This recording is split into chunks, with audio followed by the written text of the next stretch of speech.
And now for my second opening statement. This week, the House Oversight Committee held hearings on something so crazy, it sounds like it's ripped from the pages of a bad spy novel.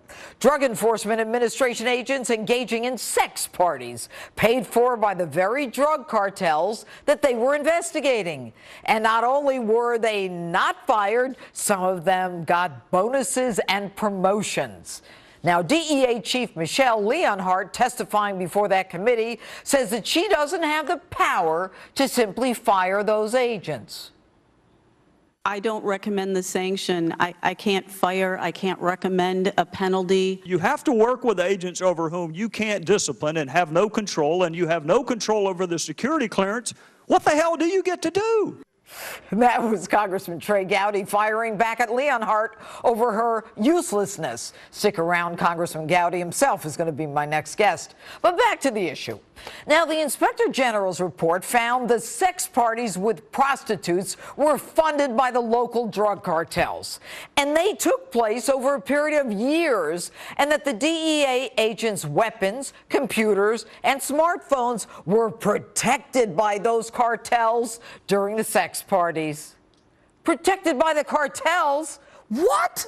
Were they watching over them to make sure they'd work properly when the agents needed them in the next drug bust? Or more likely, were they using that time to copy files from computers, clone the cell phones, and make sure the weapons maybe were not in top working order?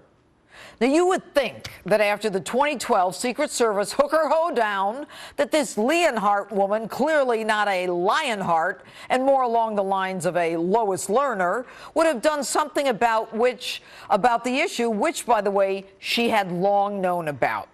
Now, Congressman Jason Chaffetz said, look the other way, Leonhardt tried to actually sweep it under the rug. And the Inspector General found noteworthy the fact that the DEA did not fully investigate the solicitation of prostitutes and that those investigations were closed prematurely. No surprise, given that Leonhardt says she couldn't do anything and couldn't even explain under the civil service rules what she could and couldn't do. Why someone this incompetent would be running the Drug Enforcement Administration is lost on me. This scandal not only speaks to her lack of a moral compass, but also to her lack of a backbone. Most of the women I know in law enforcement, especially the ones in charge, are some of the toughest broads out there. But this wimp says she can't fire, she can't discipline, she can't take away their security clearances. But what she can do is build on and improve. Build on and improve what? Get better quality hookers?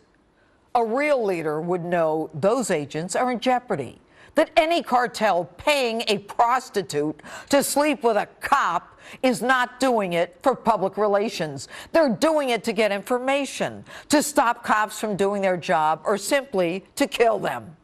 And a leader in charge of an agency who's known about this for years and allows the premature closing of these investigations, who really wanted to make a difference, would go to Congress and get the law changed.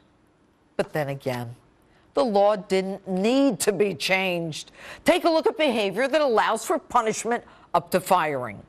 Don't you think that cavorting with cartel hookers would fall under conduct unbecoming a DEA employee, or disrespectful, unprofessional conduct, or improper association with a convicted felon or persons connected with criminal activity, or unprofessional off-duty conduct? Really? So we had Lois Lerner at the IRS, Julia Pearson at the Secret Service, and now Michelle Leonhardt at the DEA. How do these people get into these power positions?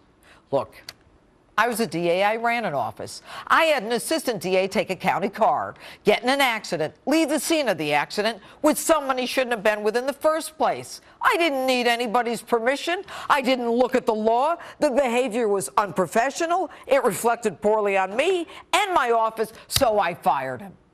You're in law enforcement, there's a standard. If you violate the standard, there must be consequences.